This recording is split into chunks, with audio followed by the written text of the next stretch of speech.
I don't want to frame 2024 for us.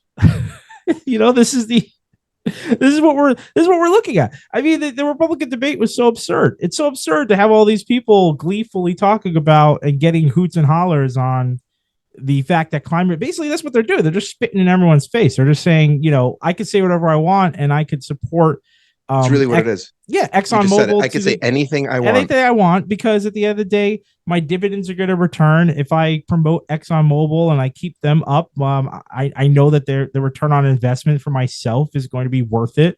My kids, my family, we're all going to go to great colleges. I'm going to have a great house because I know that I could buy a house and build it above a flood zone. And even if it does go under, I know that I've got so much money I could buy another one. It's like, I know that I could protect my family and protect my world, insulate it. That's the thing. There's so much money out there. That's what you're saying. It's so wild that you're talking about this from a world point of view to say that there is no way you can escape this. But the truth is that it's like that video about like what's $1 billion or something, where you could see all the grain, like all the rice grain.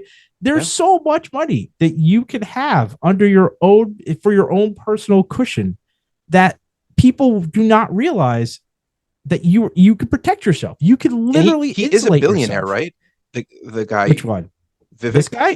This guy's he's like a entrepreneurial, like I thought I read that he was a billionaire. I didn't read that much about him. I'm sure he is. It doesn't matter. You have to be. If you're in politics, you're wealthy. That's just an end thing. There are very few poor people in mainstream national politics. I don't want to take anything away from the poor people and mainstream, basically in local government. Yeah, the guy in your town right now, that's not a wealthy person. Do not crap on him. That guy's a civil servant. He's really trying to just do what he can for your town. Trust me, any kickback, anything that man is getting is nothing compared to some of the residents, I'm sure, that live in the town. I'm talking about national politics. If you're on a national stage, you're on a whole nother level, and your investments go far beyond what they should legally go into. So all that being said, again, we talk about, Clarence Thomas on the Supreme Court kind of nonsense. It's like people are floating your gravy boat so hard, and the general public have no idea. You're just being flooded up the patootie with cash and gold. People have no idea. They have no idea. They're just out there in these streets saying, how could he say that? How could he be so heartless? How could he just be so, how could he not care about the planet? It's because the man has so much money.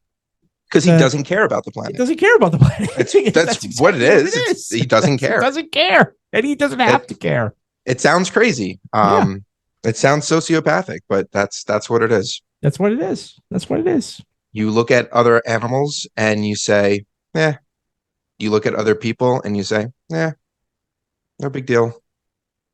It's kind of like being a metal tiger, right? It's like being an ultimate apex predator. You have no care. You're going to do things that are outside the natural order. I don't even want to say that, because apex predators only eat what they need, really. I mean, there's still balance in the ecosystem. In fact, they're needed to maintain balance. Yeah, I guess I'm trying to say, if you're immortal, we are terrors. Yeah, if you're an immortal apex predator, you do not have to worry about being within balance. It's like apex predator with human immorals. Basically. It's kind of what we're talking about. Yeah. It's like when you create this monster, like these sci-fi mega shark type things, it's like, and we're going to give him human morals, and which means he's just like killing for fun. Killing for greed. For money. Killing for profit. Killing to improve his station. One of my favorite quotes from a movie recently, given everything that happens and us getting sucked into politics, is from Aliens and Sigourney Weaver Ripley. And I think I've said it to you before. I won't curse on the pod, but she goes, I don't know.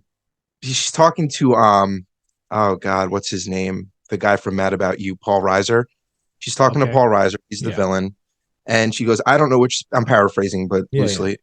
I don't know which species is worse. You don't see them effing each other over for a percentage. And I just think, like, like, as terrifying as the aliens are in that movie, they're unified. That's right. They're working together for a common cause. They're the Borg. We don't like it because we're They're on the the receiving collective. end, Yeah. but they're working together.